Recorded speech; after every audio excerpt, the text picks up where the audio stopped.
Oh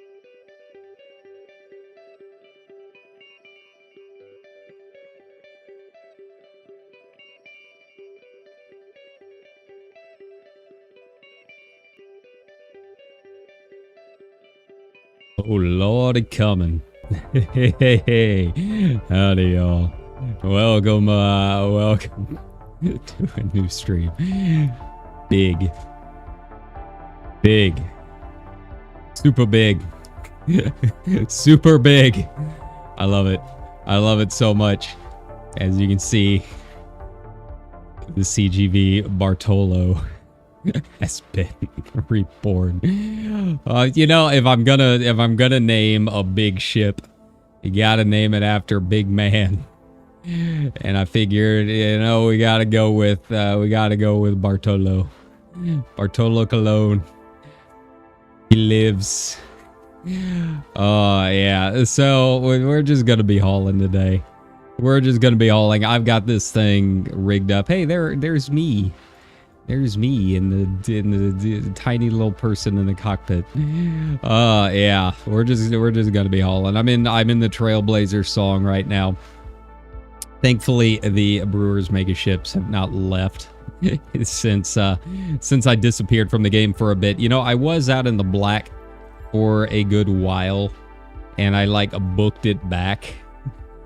I was out in like the Vales or something. And yeah, I did not waste any time once they announced the return date. You know, I didn't go out with the fleet carrier or anything like that. It was much faster just taking the Mandalay on its own. It was still a lot of jumping. It was kind of a wash. There really wasn't a whole lot out there to go check out that I saw. But you know, I was just kind of beelining from one end to the other. But yeah, it's nice to be back. You know, we haven't really done a whole lot of Elite Dangerous in quite a while. It's been a bit. The entire thing with colonies, I don't mind the colonies as much as like other people do. Here's my current cargo cap. The extra 200 or so is going to be real nice. Gonna be real nice. You know, I wish it was a little bit bigger. I could probably take off the shields and put in another rack if I really, really wanted to. But I like having this thing as basically like an untouchable Titan. Yeah, right? It's pretty nice. It's pretty nice. I can't lie. It feels like this is the kind of thing you do not want to internight. But yeah, you know, the colonies, I don't hate them. Yeah, like there's a lot of molding and stuff online, but it's just too much hauling. It was too much hauling. So, you know, went out in the black, took a break, and just didn't really have a whole lot to like really stream in the game for a while. But yeah, this pulled me right back in. It's pulled me right back in.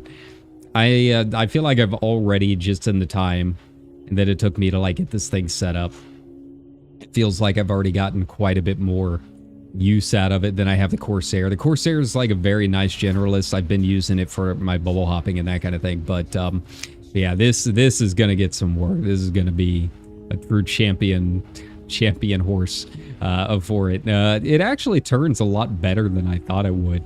I feel like it turns slightly better than the Type 10, if we're being completely honest. But yeah, you know, it's nice to be back in the game and have some goals. And, you know, I'm sure after getting a couple of bases done, I'm going to be right back into like, man, this sucks.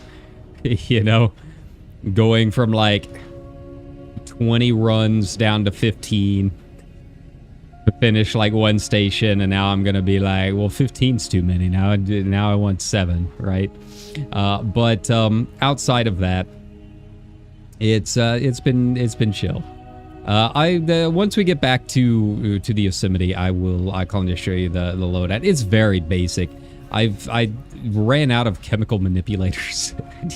That's something I've been putting off in between building all of my bases and just like going out and exploring the other end of the galaxy. I'm a little bit far behind on some of my materials, so a lot of it's unengineered. But we'll take a look at and get into the outfitting and stuff here in a bit. But yeah, I mean, just the extra loadout in the cargo space is going to be really nice. And yeah, they weren't kidding when they were talking about the hard points. This thing is a monster. Like, it is an absolute behemoth. And it's the kind of situation where I'm just looking at chat, hoping one of the NPCs like interdites me just to see what happens. I think right now, I need to take a look. I think right now I've got size 6 bioweaves on it. But again, it's all very, very basic. I'm not looking forward to like having to go back and actually get some of the experimental effects and stuff and actually get this thing engineered, but that's a ways off. Maybe once I finish this base that I'm working on. It's a scientific port. It's not going to be too bad. It's just a lot of metal like usual. But yeah, once I get all of this stuff done, maybe it'll be time to do some missions and do some of the old material farming. Just get some of that back up and running. It's you know, it's easier, and it's also a lot more tedious in a lot of ways with material stuff. You know, being able to just go out and get like grade 5 materials at just any HE is really nice.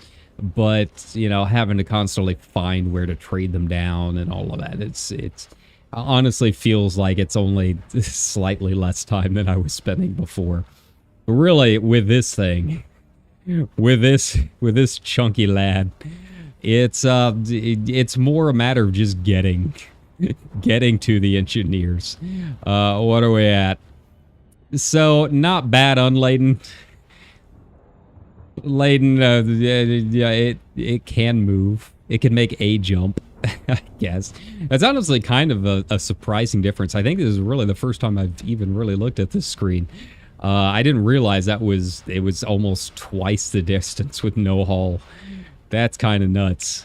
I don't even think my Anaconda's like that. Hell, I don't even think my Type 10's that big of a disparity. That's pretty crazy. But yeah, I'm not looking forward to like having to actually get down to experimental these things. But you know, it's got a little bit of the basics. It's got, you know, a little FSD, a little bit of engines. So yeah, it's doing fine. It's nice for just hauling and only really having to do with NPCs. It shouldn't be too much of a problem if I have to go unengineer it for a little bit. It's really the thrusters that I'm worried about. Like those things, I didn't realize I was only sitting at like rank 3.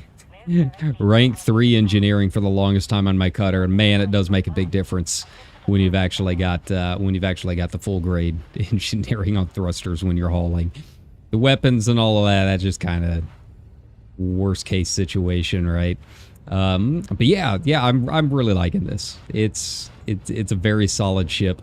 It's a lot of fun to kind of fly around. And hey, I even got a decent parking spot for this Trailblazer mega ship. I'm really hoping they don't take these away anytime soon. I'm kind of worried about when they're going to go away. They've teased it for a while, but hopefully they kind of go back on it. It's just too convenient. It's too convenient. I think colonies are they're too scattered with all of their materials right now. It's kind of a pain. So yeah, that's kind of where things are sitting with all of that. All right, I think at this point, really the trickiest thing is just making sure I've got space on the carrier. Man, it's so much. It's so much cargo. But you know, that extra 200, I mean, when you're doing metals, I mean, you're going to be doing a lot of trips, so you know, an extra 200, that's you know, every 5 trips, that's an extra 1,000. I mean, it adds up, right? And that's with my shields. So let's take a look. Let's get in here and look at our engineering, and I'll kind of show you what my outfit looks like. I mean, if you guys play Elite, it's really not going to be anything that's a surprise. You guys know all of this. You're big brain players. I trust you. But it's basically just A rank on everything, and then just stuff to the gill of cargo racks. Weapons loadout. This is what I've got for the weapons. Pretty standard for multi-cannons. Put my favorite little Concord cannons in the rank 2 slots at the bottom there. There we go. And then them all pulse lasers down at the bottom for the grade 1s. So yeah, pretty, like I said, pretty standard. Nothing super crazy. The ammo is not gonna look forward to replacing all that. But yeah, this is that's a lot of hard points. That is a lot of weaponry. I mean, this thing is, it really is kind of a floating fortress. Let's see, utility slots. I've got 1 point defense on it. Nothing super crazy. And then all shield boosters. Didn't really have anything else that I felt like I really needed to throw in there, but I don't know. I could maybe find something situational. And then yeah, we got our standards. Now I've only got the lightweight alloys. I could probably stand to boost that up and put in the military grade, but the thing's shields seem like they're going to be pretty beefy.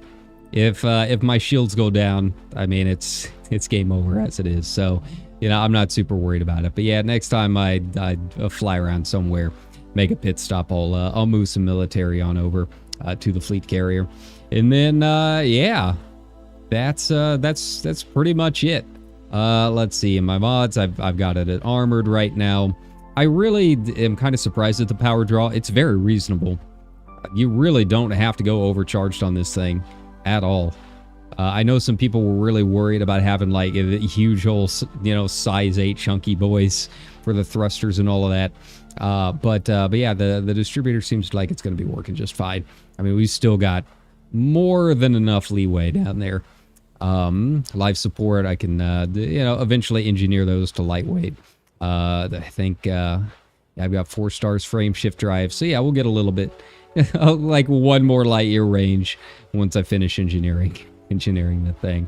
At some point, man, I don't want the busy work involved with it, but I'll upgrade this to the pre-engineered ones from the tech brokers. But yeah, I'm not in a rush. I'm not in a rush to go back through the Titan debris fields and deal with all of that BS. So yeah, right now just standard stuff. But yeah, I mean, like I said, it's really nothing that's really a surprise. I mean, it's pretty much your base hauler loadout, right? And then my optional, oops, all cargo. Oops, all cargo. It does actually come with the advanced docking computer, actually already built onto it. I was super worried that I was gonna forget, because I always forget every time I buy a new ship to put the docking computer on it. But yeah, it's perfectly fine. It comes with it. So yeah, you don't have to worry about that. No chance of leaving that behind. But yeah, it's a big boy. It's a lot. It's a lot of cargo. But you know, it'll be nice to be able to cut down. It'll be nice to cut down on some of those hauling runs. And yeah, like I said, I mean, they add up. They add up very, very fast. You know, just trying to do the math. Now that I mentioned the extra 1,000 every 5 runs, I mean, that's going to be, over the course of building an entire port, man, that's going to be cutting down a lot. That's going to be cutting down a lot. So yeah, you know, I would have liked to have seen 1,400, which, you know, to be completely fair, I need to do the math on what the size 6 cargo racks is, because it probably can get pretty close to it if I took out the shields, but I'm not gonna do that. But aside from that, that's really kind of the name of the game right now. I mean, that's the new stuff. That's it. Nothing else until Vanguards come out, which I don't know. All the new info they've been talking about Vanguards, it seems like our squadron might be able to get some use out of it, but it's not like a big deal or anything. But, you know, it'll be something new. It'll be a new toy to play with, right? Yeah. But if anything, it's nice to just, I don't know, this feels like the kind of ship that really, it fits the aesthetics of Elite. It really does feel like a space trucker, right? When you're hauling her, it's big, it's slow. It turns okay. But yeah, you really get the space trucking aesthetic out of it. And yeah, when it comes to Elite and just feeling like you're in space, it's a pretty big difference compared to some of the other ships where you're, you know, zipping around like you're in a TIE fighter or something like that. But you know, some people like that. I've always been more of the space trucking thing. Just put on a hat and some Steppenwolf and, you know, veg out for a couple of hours, right? But yeah, I'm really liking it. Definitely worth it. Yeah, wasn't super excited about the increase to the cost. It didn't affect me too much just because I had quite a bit of my weekly arc saved up from being out in space for a while. But you know, if they're going to be increasing the cost of ships going forward, it's going to have to be a pretty good ship. I don't know. The only other thing that I can think of that that would really kind of like incentivize me to purchase it would be an Anaconda Mark II, and it would really only work if it has the same scuffed like waitlisting as the original Anaconda that makes it a good explorer, right? If it's just another generalist, maybe it'll help me, you know, finish out some of the CGs and stuff a little bit faster, but that's not really that big of a deal. I'm perfectly content with how fast my Corvette is taking care of taking care of conflict zones and that kind of stuff for our home front wars and all of that. So yeah, I'm pretty good on ships. I'd rather see some more new features at this point. I feel like they've done a really good job with the ships that they have introduced, except the Carbon Mark V. It exists, I guess. That's something. But yeah, I'd rather them put that dev time into fleshing out some of the actual gameplay at that point, which I mean they are doing to a point with some of this stuff, you know, colonization and Vanguard's coming out, and hopefully some stuff a little bit, you know, further down the line. But yeah, I can't really think of anything else that I'd really want to spend $20 on, right? That's a lot. That's a lot of, I mean, that's a game on sale on Steam, right? And we know, you guys know from coming to the channel, like we've already got a lot that we got to go through. So, you know, I don't necessarily need to stay logged into Elite to have stuff to do. All right, I've got my spreadsheet up, the old colony sheet. I just used the disco pages. Let's see, 1163 left of liquid oxygen. We'll see if my math ended up being right. Every time it feels like I've taken a break and gone back to work on one of my ports, it feels like I missed like 100 or so somewhere. 100 material somewhere, and of course it's always like the CMMs or something really annoying, right? All right, and get all that taken care of. All right, now 1163 of oxygen. Let's do it. So, not really enough to worry about filling up that extra 5, but we're gonna do it anyways. All right. Okay, so that's taken care of. And just going down the list. Once I get through my medals, man, this thing's done. This thing's done. Being a scientific port, I was kind of worried, but yeah, I'm already feeling the difference. I'm already feeling the difference on the size of this thing. I'm just hoping, fleet carrier wise, that I'm not gonna have to be spending a whole lot of time, sitting waiting for the countdown. Yeah, let's Let's get into Super Cruise and take a nice look at this thing. Hey, I moved around the sun. When I landed, I was on the other side. That's never any fun, especially in this thing. It's easier to Super Cruise your way, like, past the thing. Just do the overdrive, overshoot by, like, 10 or 100 light years, and then turn around.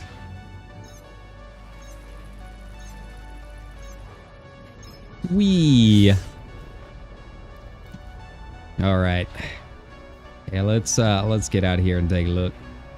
Yeah, apparently they fixed the Corsair thruster visual issue, and then accidentally brought it back on this. So, you know, if it's not one thing, it's the other. That's Frontier. Nice screenshot of that. Ooh, yeah, it's a beautiful ship. It really is. And it does kind of look like a frog. And as a diamond frog, you know, I like that I like feeling seen. That's all anyone wants, is to feel seen. But yeah, it's everything that I hoped for and more. Just an incredible design. And surprisingly, apparently it is not the biggest on any dimension, length, width, height, any of that. It's just a big brick, but it's not the largest in any sense. I think lengthwise, the Beluga, I think, is still a little bit longer. The Type 10 is still wider, if I remember right. Yeah, it was kind of surprising when I saw that chart posted. I really thought this thing was going to be just barely able to fit through the mail slot, but instead it's more square. It's more square than any ship made so far. It's very well proportioned. All right, moving past the sun. There we go. But yeah, you know, while we're waiting for the auto dock and all that, you know, just same as always. Go over, you know, the agenda. We've got more FF10 for the rest of the week. And then you know, I don't like ever bringing the mood down in our streams, but obviously today was a pretty sad day in the metal community. So I'm really debating maybe doing a guitar stream maybe tomorrow night. We'll see. I was playing a little bit today and listening through the first 4 Sabbath albums all the way through. Just absolutely iconic.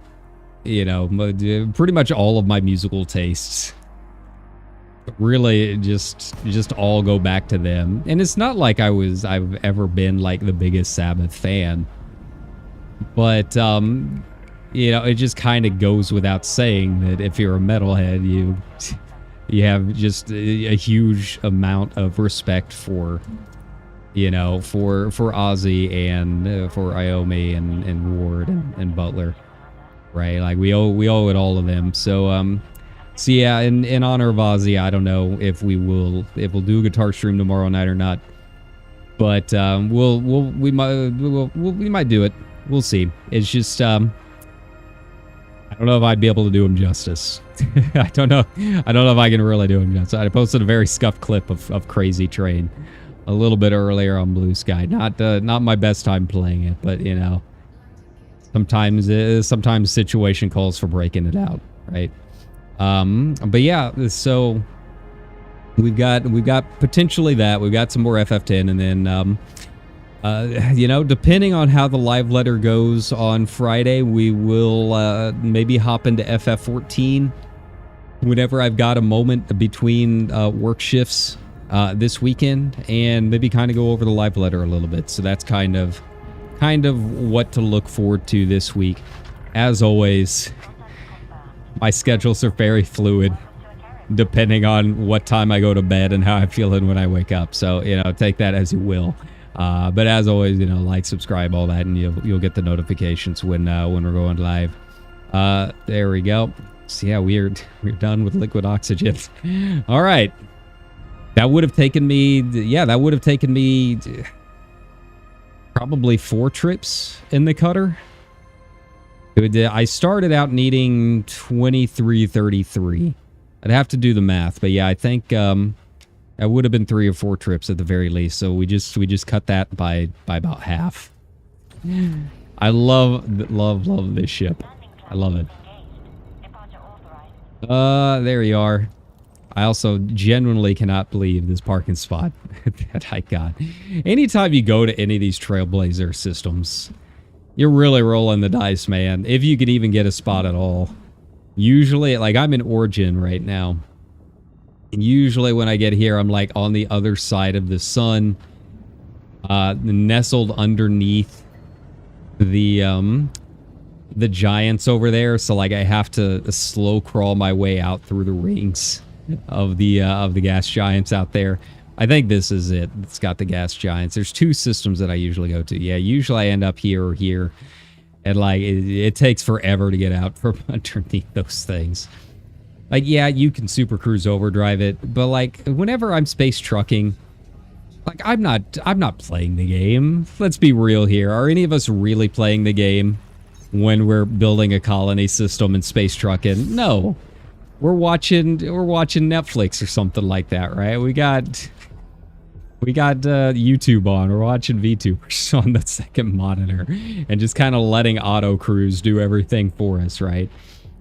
So yeah, you know, this is going to be a good run. I just I need to keep an eye out on the fleet carrier space.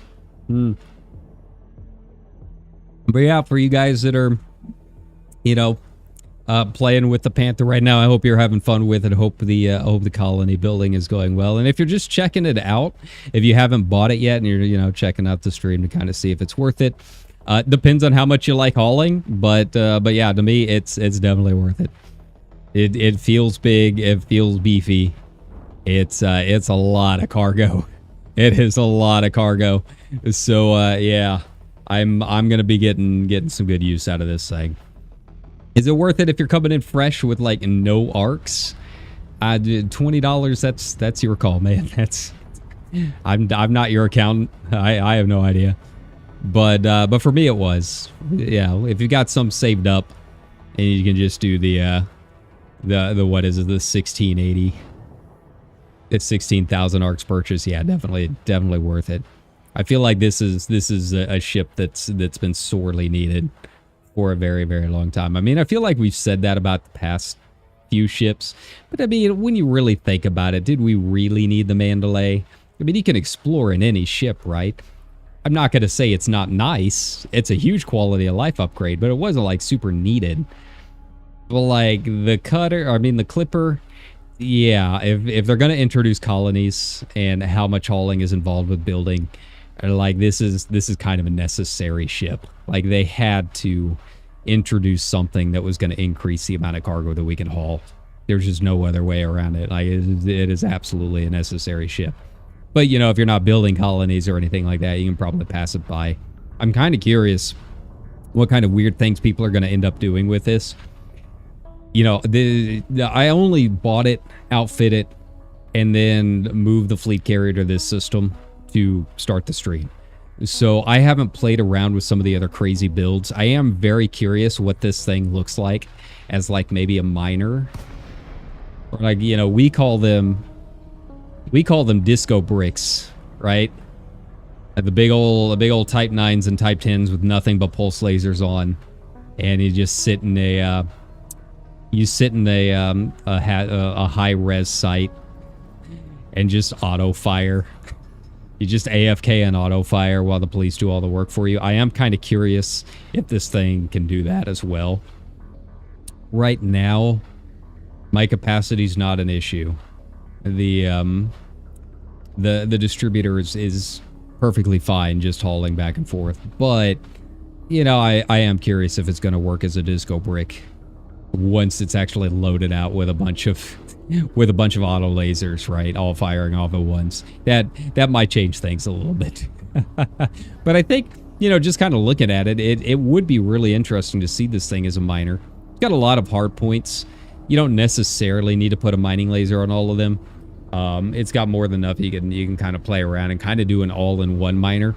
Right now, like if I want to do core mining, I've got a different ship than if I wanted to do laser mining, right? I've got a cutter for laser mining and a Type 8 for asteroids.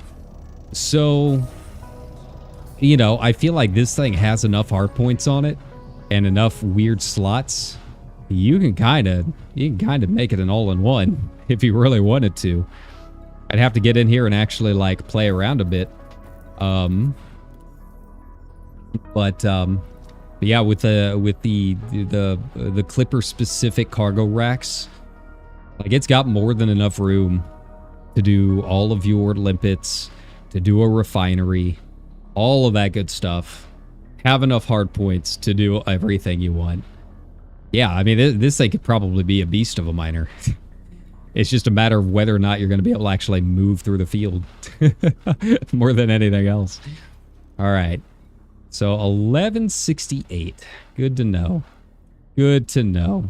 I'm gonna get the CMMs out of the way first. You know, we've got a lot of metals I gotta do. I need like 7,000 aluminum, 9,500 steel, 6,000 titanium, and just a little bit of copper. I'll be able to round out the copper pretty easily on its own. All right. And then 6,500 CMMs. CMMs are the most annoying, so we're going to get that out of the way. We're going to get that out of the way, just in case they decide to, like, take these away from us sometime in the near future. I wouldn't put it past them. I don't know why they would ever think that would be a good idea. These mega ships are just, they're so important. They're trade hubs. Why would they get rid of trade hubs?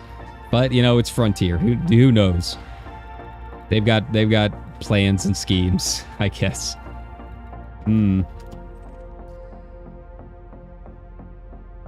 All right. And as always, thanks again to White Bat Audio for the license-free music. It's pretty much the only thing I use for these Elite Dangerous streams, huh? I appreciate it. From one creator to another. Yes. Oh. All right, but yeah, this is the stream, I guess. This is what we're doing. Nothing but this for the foreseeable future. And then off stream as well. It's just gonna be a lot of hauling. I feel like that's all I've really done in Elite is just travel from one place to the next. I need to get in and actually do some conflict zones. And just to change it up a bit. As you can see, I did do a little bit over there on the right for my Ashling banner. But I only did a couple. The power conflict zones, they're just incredibly annoying. They're not hard. You know, sometimes you get the weird bit where the spec ops will target you and do nothing but target you. But aside from that, all the ships themselves are easy. There's so many of them. I can't complete an actual conflict zone. The bar is too high. I don't have enough ammo. But yeah, maybe I'll head over to my home front, help out the squadron, do some of those CZs, just to feel something, just to feel alive again. Sometimes it's good. Sometimes you got to do that. Just switch up the gameplay loops a little bit, and you know, try something a little bit different. It's the only real way to keep yourself from getting super burned out on Elite, I think. Because you know, when it starts getting tedious, this game gets really tedious, like way tedious, even for an MMO. I don't mind it as much. It's very immersive, but yeah, sometimes you gotta shuffle around a bit. I like going out and exploring in the black, but it's just in those cases I'm usually on the hunt for something. In this case, like I've been out trying to find like green gas giants and stuff. Still no luck. Yeah, this last trip, I mean, I'm not kidding. I was out in the Vales. I was 500 jumps out, something like that. It was a ways. It was a ways out. Explored some areas that that I've not been to yet, and I probably would have swung around up to Beagle Point at that point if they hadn't announced the Ashling CG. That's really what made me haul my ass back a little bit faster than I thought, was to take part in that. I mean, I was gonna make it back here for the Clipper eventually, anyways, but yeah, I really wanted the banner, and the money was nice. My poor fleet carrier, it hadn't had any income brought on, or at least, man, how long has it been since I really played? Like 2 or 3 months. So yeah, you know, it needed a little refresher. I went from having like 70 weeks of income on it to like 68. That's not good. You gotta top it up every now and then. You know, thankfully with the colonies, I think that won't be too bad. Once I start unloading this thing, I'm curious how fast that income's going to roll in. I mean, the colonies are what finally got me up to Elite 5 trade. Now I just need combat. But man, I feel like I've done a lot of conflict zones, man, and that's a long way to go. Even with all of the squadron work and stuff that I've been doing over the past year and a half since I started this game, it's a lot. Combat Elite, it's no joke, man. It's a grind. I mean, at least it's somewhat interesting, you know, even if it's just NPCs, you know, just shooting mosquitoes. At least it feels like a game, right? As opposed to this, which feels like life. This is the tedium of real life coming at you fast. All right. Let's see here. How fast are we gonna load up 6,500?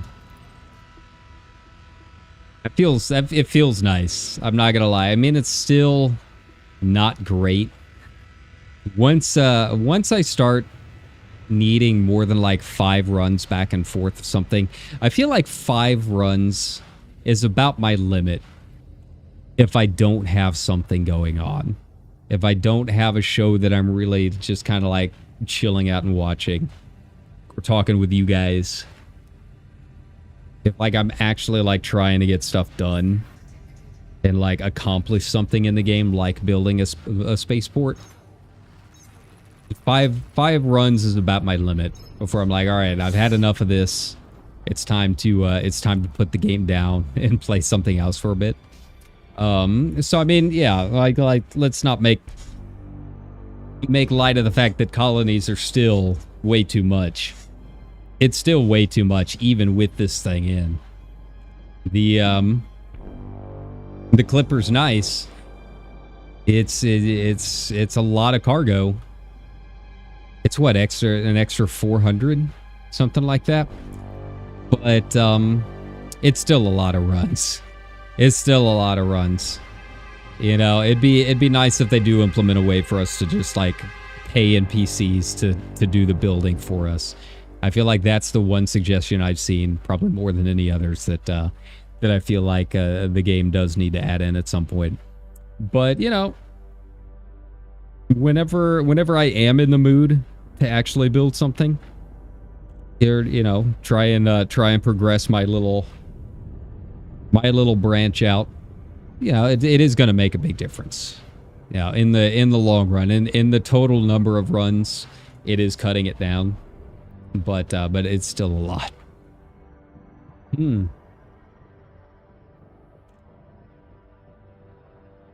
think maybe once I actually start offloading the fleet carrier, I think that's when I'm really gonna feel it. Right? Like just loading the fleet carrier and making my way to the Trailblazer ships and that kind of thing. It always feels longer than offloading. Usually because of the parking job, right? There's a lot of dead time just trying to get around stars, get past asteroid belts and that kind of thing, depending on where you ended up parking. So, I think that is a lot of it.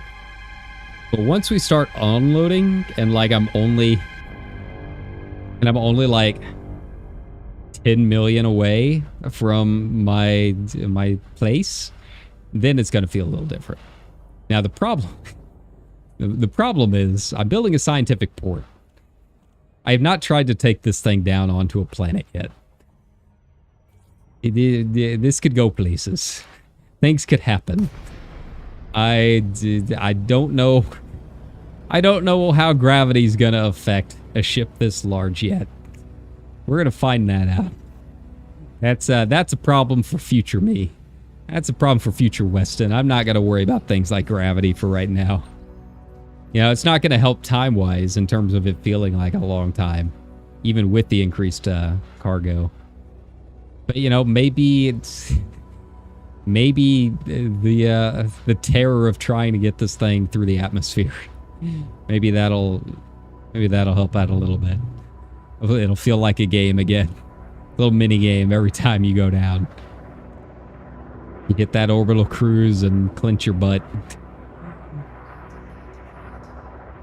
I also haven't had anything interdict me yet. I've been hoping. But no luck. Maybe that's a good thing, since none of my weapons are engineered yet, but yeah, it'll happen. We'll get there. Some poor NPC in a little mama gonna try taking this thing on. I really want to know what it feels like unloading all of these hard points on this thing. I mean, it does feel kind of like it would be a pretty fun gunship. Way more than it really has any right to be. It's supposed to be the big trucker, right? Alright, CMMs.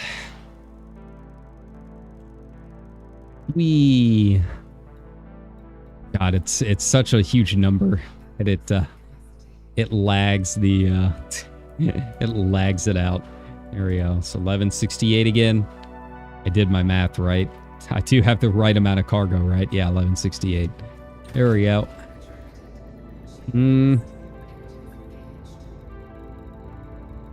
That's where are you? There we go. God, there's a lot of fleet carriers in this system. It wouldn't be so bad if the list wasn't so long. I kind of wish I was actually going to the city. I can't believe I got parked right next to it. I wonder if the city has anything. What city am I next to? Kripilov? Maybe I'll need to check Inara. Maybe that might be faster for some of the smaller things. If it even has anything. I don't know if it does.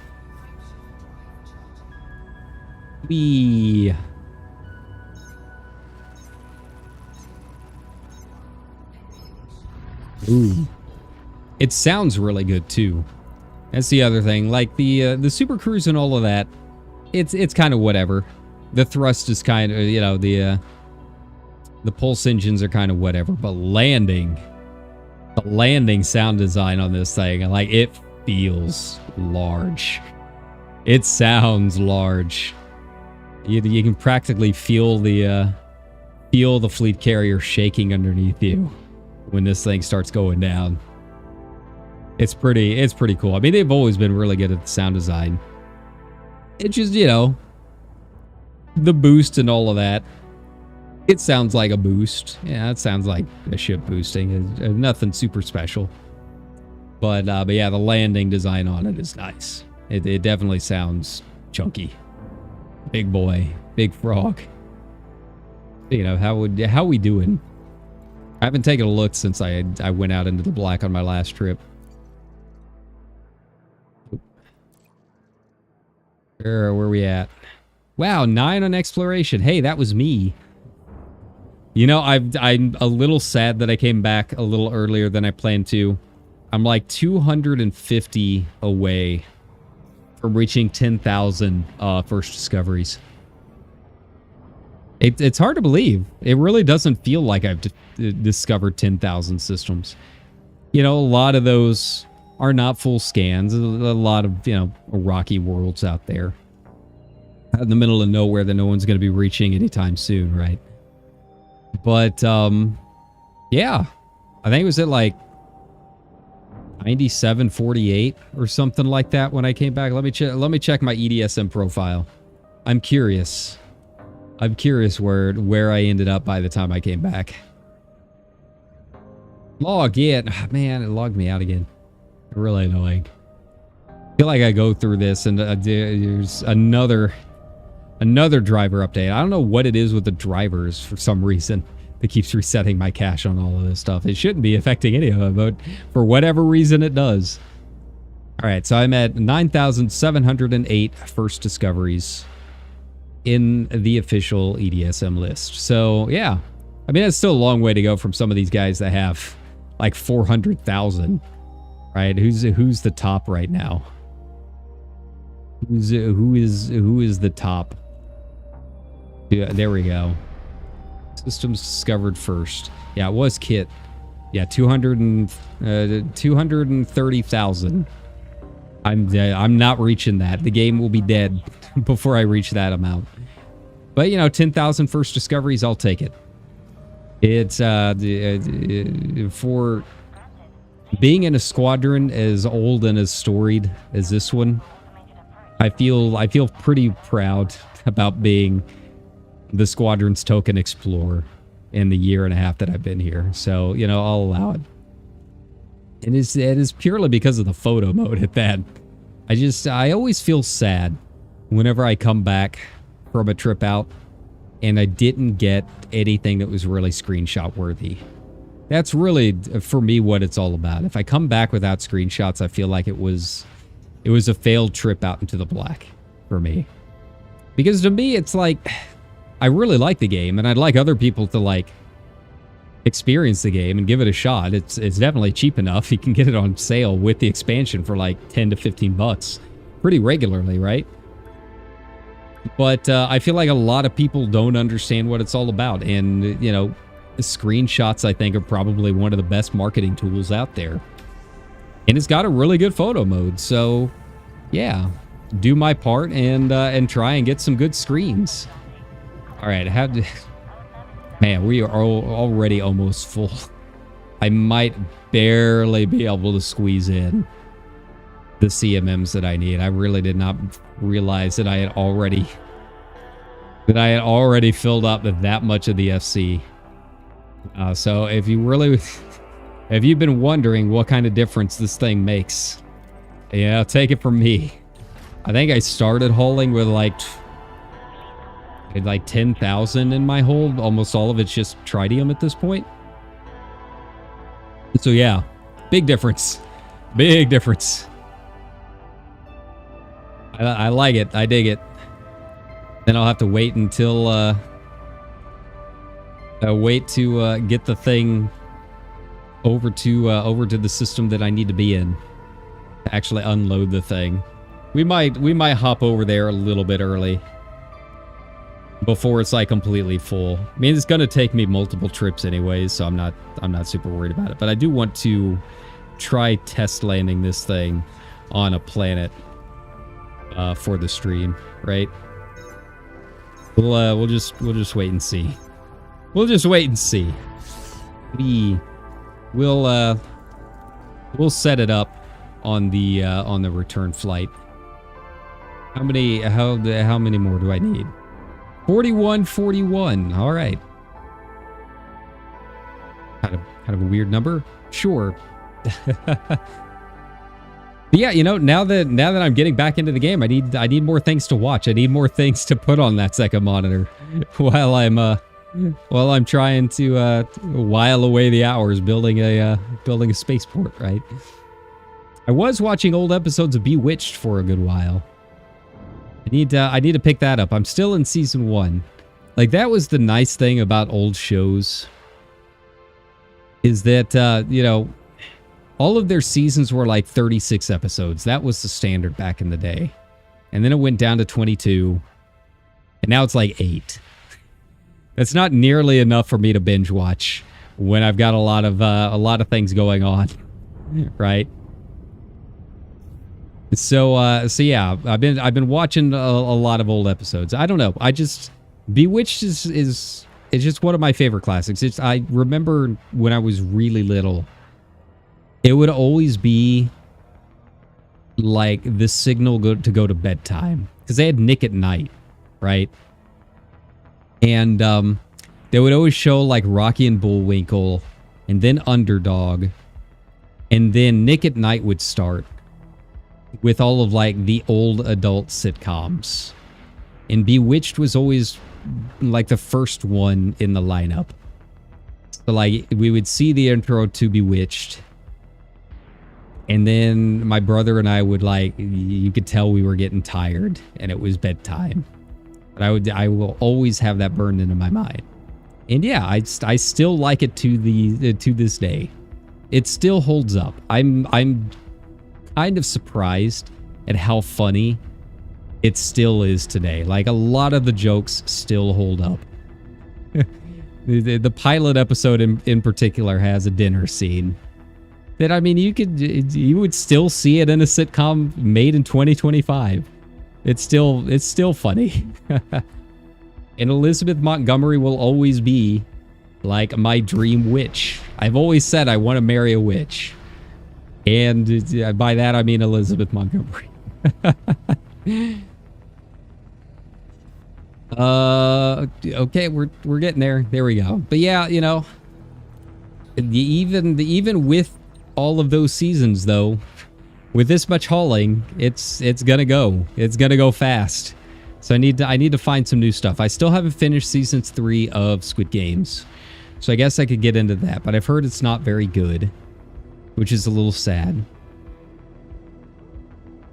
I've always got a lot of other K-dramas, though. I've mentioned it a lot of times, though, but the problem with K-dramas and Elite is, like, I have to pay attention to Elite just enough that I can't look away from the monitor for super long. But with K-dramas, I've got to watch the subtitles, so it's like, it's hard to watch K-dramas and play Elite.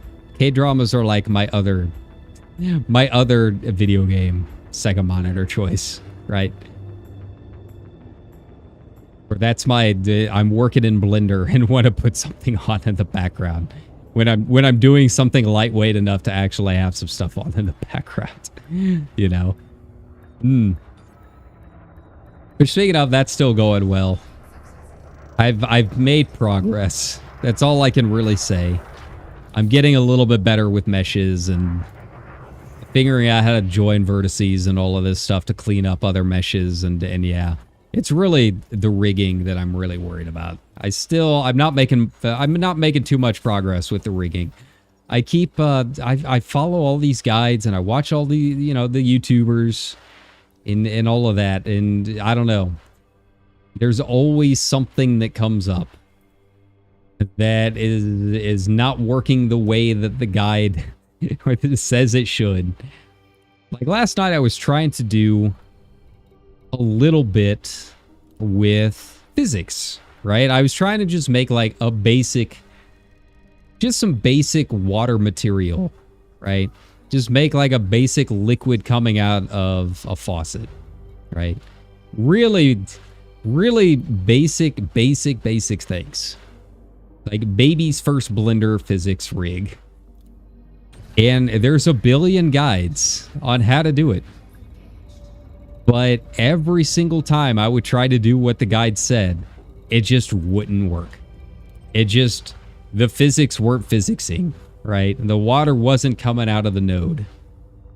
And then, you know, that leads down a whole other rabbit hole of Reddit threads and Blender forums and that kind of thing of other people that are having the same problem. Like, oh, well, maybe the icosphere is too small, or maybe it's this setting with a domain.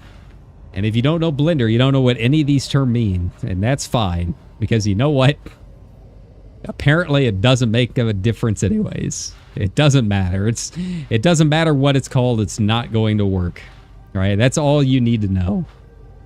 So yeah, if it's not one thing, it's the other. That's really the biggest issue that I've had in terms of, like, I don't know, putting materials together and making a little scene, you know, making a little room.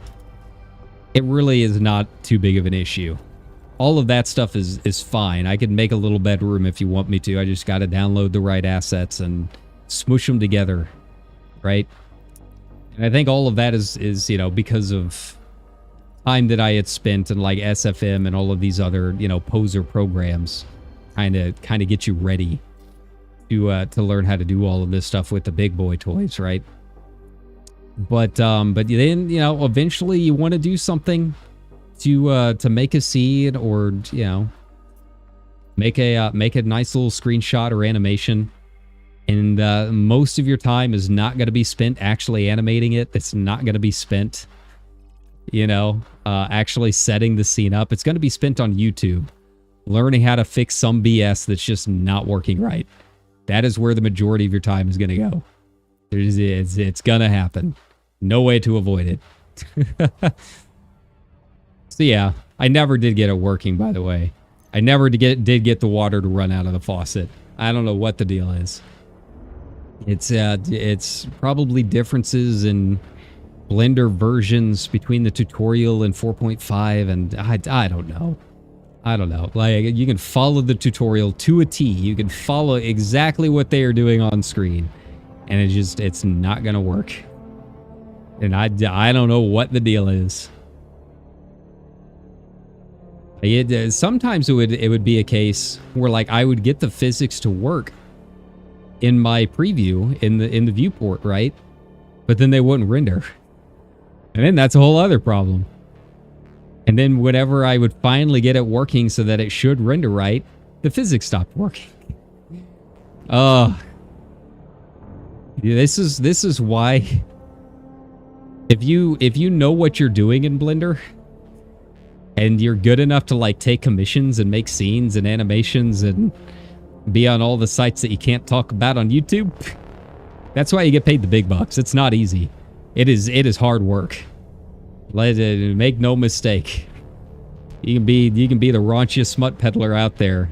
They deserve every penny that they get because they put some work into making this stuff, man. It is hard.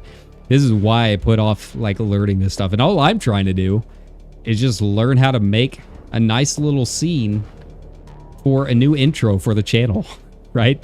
I'm trying to make a little tavern with a little sign that says Dream Shop that blinks on and off. That's really, it's not the hardest thing in the world. But, you know, if I want to add rain or something like that to the scene, you know, there goes another week of time. It really shouldn't be all that hard. I'm not even trying to do what the actual animators are doing, right? So yeah, that's been most of my life. That's been most of what I've been doing off stream. Between that and being sick, I don't know. This past weekend, it's not like I'm, like, got the flu or anything like that. Like, you can kind of tell, like, your lymph nodes are kind of, like, swollen, and you're just not feeling it, right? You feel kind of icky. But it's not like a specific kind of ickiness. So that's, you know, that's been fun to deal with. I probably shouldn't be streaming, come to think of it. Probably not good for my throat right now, but it's fine. We've taken enough time off. There will be more time off in the future too, with the new work schedule and all that, and having to talk with customers all day. So, you know, we're gonna get in the streams while we can. I'm gonna do everything that I can not to affect it too much. I talked about this in the Just Chatting stream last night, but you know, a lot of the hesitation when it comes to, you know, not being able to stream or anything like that, a lot of it, more than anything else, is just physical. You know, your voice is a muscle and it's got to rest, and a lot of people don't give that enough credit. So you know, I'm gonna be doing everything that I can to make sure that the new work schedule isn't affecting too much. But you know, we carry on. We carry on as best we can. As always, like and subscribe so we don't have to worry about that anymore. I don't have to be beholden to a retail schedule. And then we can just do this all day. And I'll be able to do it longer too. I feel like 2 hours has been my limit for the longest time, and I would like to do longer streams. I want to do a 24-hour subathon. It's hard to do that when you gotta But you got to ask people if they've got rewards cards, you know, the next day. But speaking of, you know, I'm still putting it out there. I do eventually want to do a big subathon, so I'm still taking ideas for what you guys want to see on stream. If there's any particular games, or I don't know, set list for the guitar portions of the stream, you name it. I'm always open to ideas. I'd like to yeah, if you guys want to play with chat, you can do like Among Us or something like that. It's just yeah, it's kind of hard to fill out a big schedule like that for like a big set event type stream. It's a lot to go through, and you gotta kind of like space things out, right? You gotta find things that are like hype enough to be a lot of fun, and then you gotta find some stuff for those low-key moments when you're like on the verge of falling asleep, but you gotta power through it. Yeah, it's tough coming up with things. I've got a few ideas. I don't know when we would do it, if ever. But yeah, if you guys ever have something you want to see on stream, and have some things you want to do for subathon stuff, we'll I'm keeping a little list. So yeah, if you're watching on the VOD later or something like that, you can always DM me on Blue Sky. I've always got my DMs open, just in case. You never know. 10 minutes? I got a vamp for 10 minutes? Really? Really? How you guys do it? What day is it? I genuinely don't even know what day it is. This is how out of it I have been, like, the past couple of weeks. It is a Tuesday. Okay. I was thinking it was Wednesday. Like yesterday, I was like, man, the week is already going by so fast. Like I've generally lost the concept of time, right? Which there's no time and space. That's fine. That's fine. But, yeah, like at first I was like, man, this week is going by so fast and I don't want it to go by fast. And now I'm like, oh man, it's going by too slow. I gotta find other things to do, right? It's fine. I'll get back into it. This is what happens when it gets so hot out. It's been awful. And I don't know how, but my fan that I've got is like, it's getting knocked around at night. I don't know if I'm like thrashing so much that I'm like kicking it off course, but like, it's not blowing on my bed anymore. And I'll wake up like covered in sweat. I can't wait for this week to be done, because it's apparently going to be like one of the last weeks of it. It's been so bad this summer.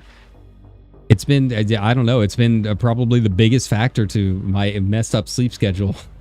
Even more than VTubing, if you can believe it. Whoever would have thought that something else would overtake VTubing and streaming as having the fucked up sleep schedule, right? That's where we're at.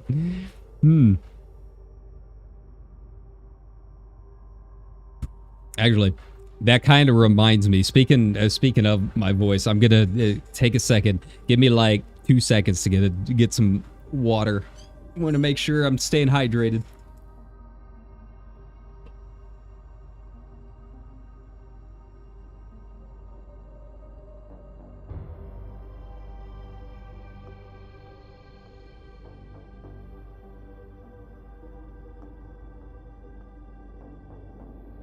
All right.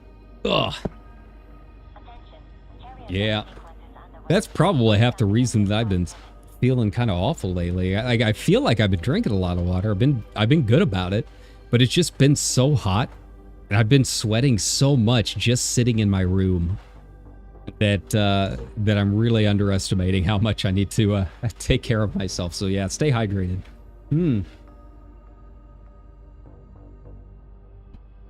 There we go. All right.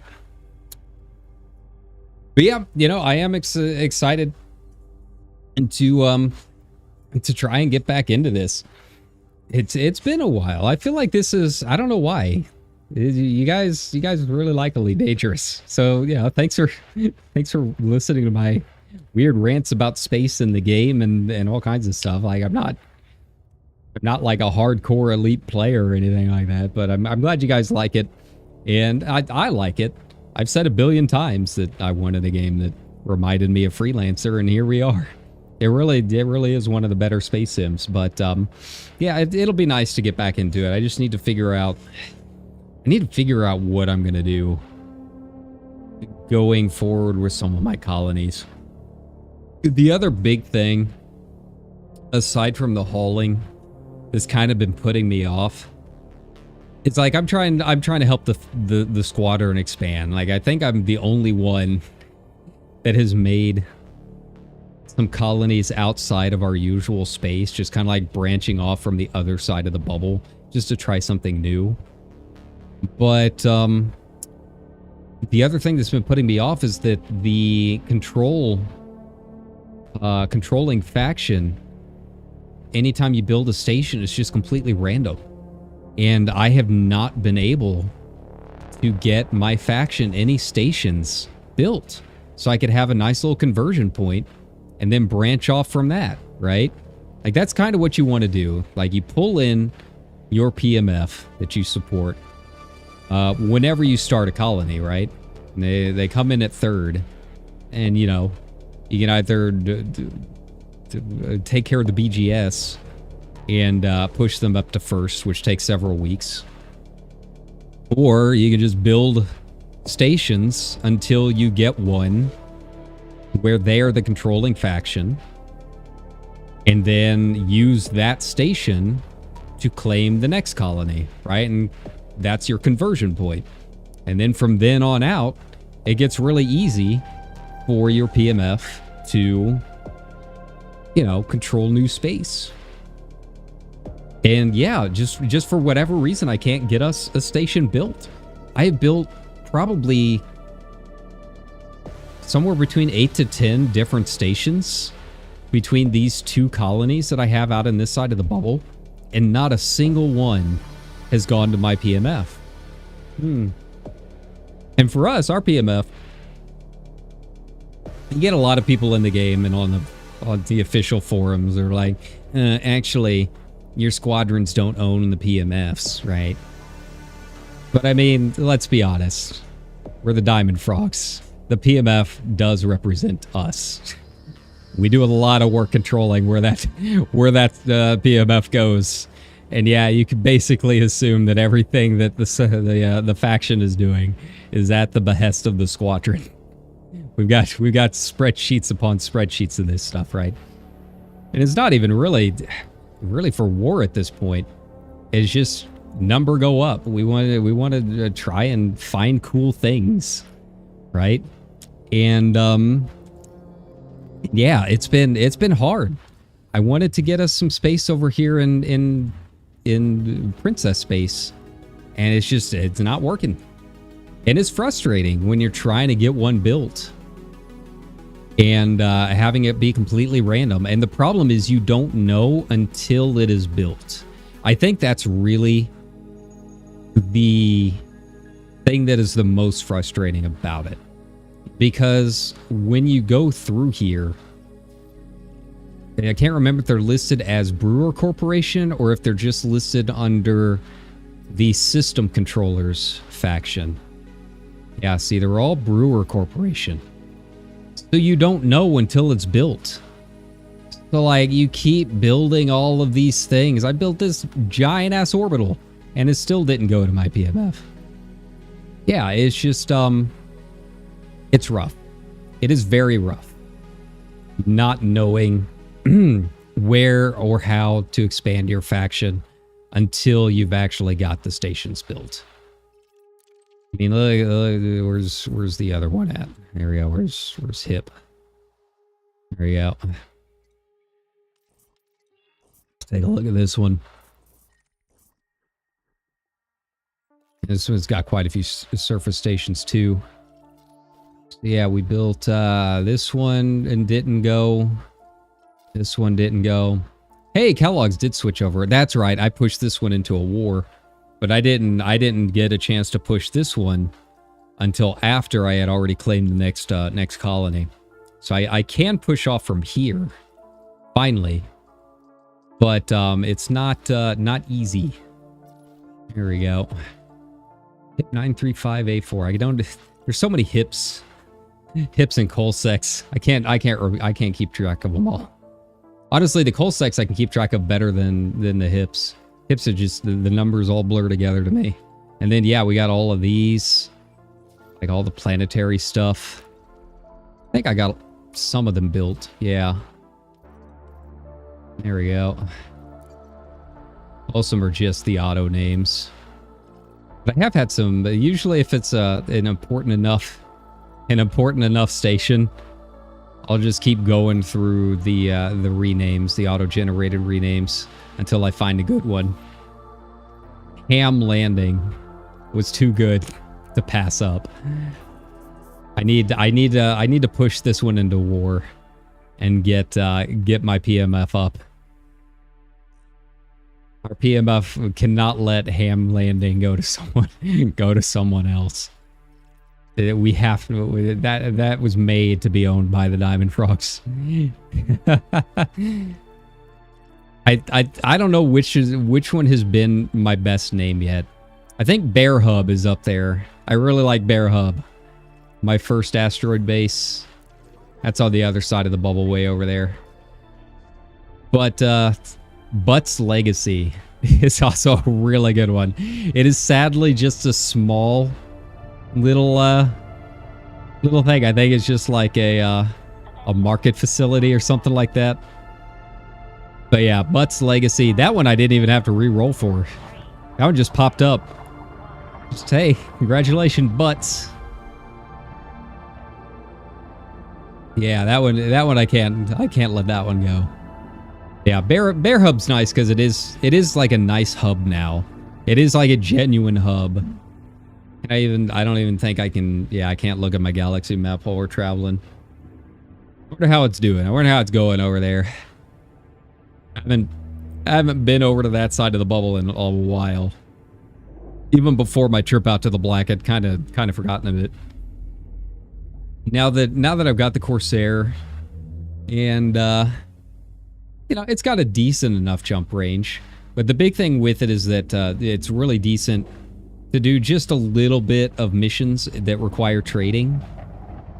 So maybe I need to claw my way back over to that side and get some missions done. Just, you know, top up some of the BGS. I don't even really know why we pay much attention to it these days. Now that we can make colonies wherever, it feels like, aside from a couple of systems that are really important to us, like culturally as a squadron and some of our history, there's not really too much BGS stuff that we really have to worry about these days. You know, not a lot of wars feel all that important. We can kind of do our thing as we choose, expand out wherever we're expanding to out here. I don't even know where we're at this point. We're somewhere out there. We're somewhere over there. There we go. But yeah, I think 24/7. Yeah, this should be Bear Hub. We got there it is. Here's good old Bear Hub. It's a shame I can't check the market information from here. Yeah, it's holding steady.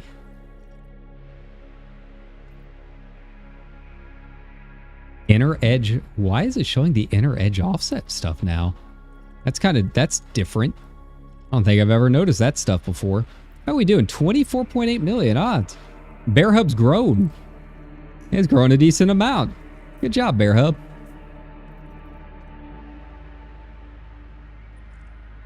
All right, let's take a look. Zemo Point. Wait, did I get 2 Kellogg's? I think I got 2 Kellogg's. Yeah. The one I was just looking at that was Diamond Frogs over here was also a Kellogg's. I guess that maybe that's the sign. Maybe I need to keep anything with Kellogg's in the name. I thought this is the one that had Butt's Legacy, but I guess not. How we doing on Jemison? Probably not very well. I kind of put that side of the bubble down once I started looking at how much I was going to have to haul to build that orbital. Yeah. Okay. It's fine. Then, yeah, let's... Oh, there we go. That's why my screen was off. Yeah, where are we at over here? I remember we were expanding out in this direction somewhere. I don't think we're that far out yet. Maybe we are. I guess so. Huh. All right. I don't know how many... Oh, wait. No, that's not us. We had, like, a bunch of squadron bookmarks. I guess, yeah, I guess this is us over here. Somewhere. It's making its way out. Man, people have really gotten kind of far out there, huh? I haven't taken a look to see, like, what the biggest squadrons have been doing. I mean, we're not... Well, I mean, we're kind of small now. We're very active. PMF-wise, we're pretty large. But in terms of numbers, yeah, there were a couple really, really big squadrons out there that were really pushing their way out. Did they ever reach Colsack? I have to imagine they did. Yeah. Where else were they trying to hit? Was it Pipe Stem? Wow, look at that. Who would have thought? That kind of shows you how long I've been out of the bubble. Wow, people have really pushed out there. That's neat. Good job, everybody. I mean, it's still a long-ass way to actually get anywhere people actually want to go. You know, hopefully, I haven't taken... we should take a look and see... Okay, where is the Great Annihilator?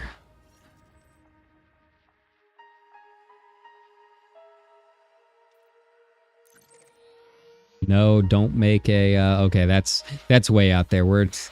They're not hitting that up anytime soon. Yeah, that's way farther than I thought. I thought it was a little closer to here. But you know, it would be nice if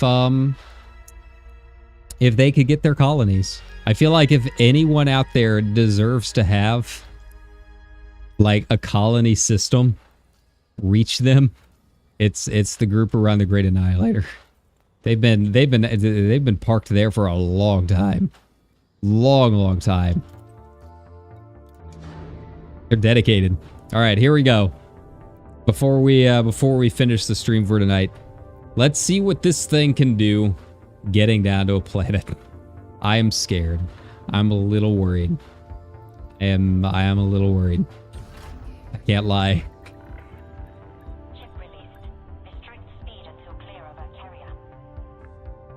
I don't think you have to worry about me restricting my speed. This is going about as fast as it is able to go. With a tailwind. Alright, am I in a good position? That's the other thing. Sometimes it gets really frustrating finding a good parking spot around these landings. Alright. It'll probably cut me off before I can interplanetary or orbital cruise. We'll see. I don't mind. I feel like time-wise, it takes me about as much time just pointing down and gunning it as it does to like actually do the orbital cruise stuff. It just completely depends on where I'm parked more than anything else. As long as I'm not on the other side of the planet, I'm cool with it. I have a way to get down there no matter which method we use, as long as it's on this side of the planet. If I gotta curve around, that's too much work, man. I will spend the 5 tritium to move around, to repark if I have to.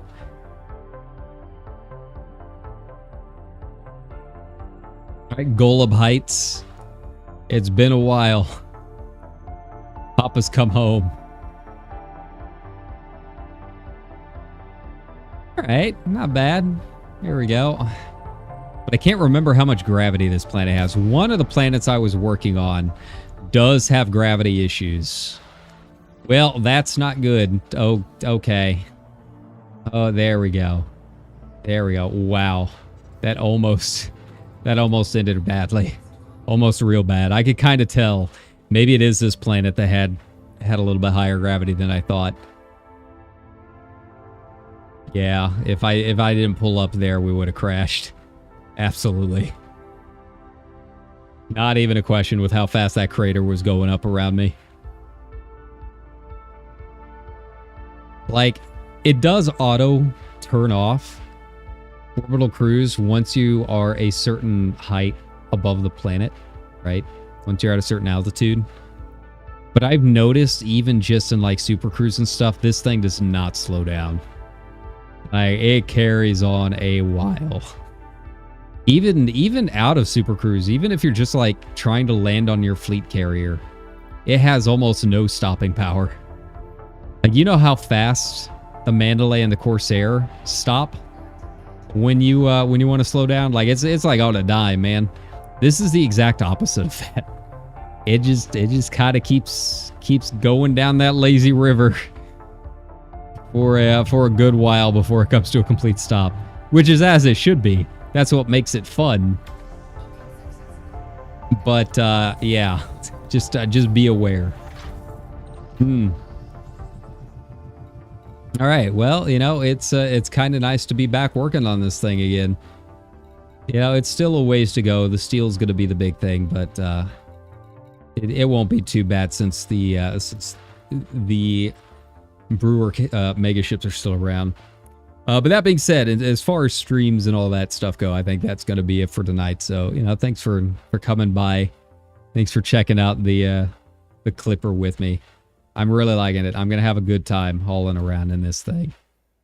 But, you know, only so much we can do for stream if it's just going to be hauling, right?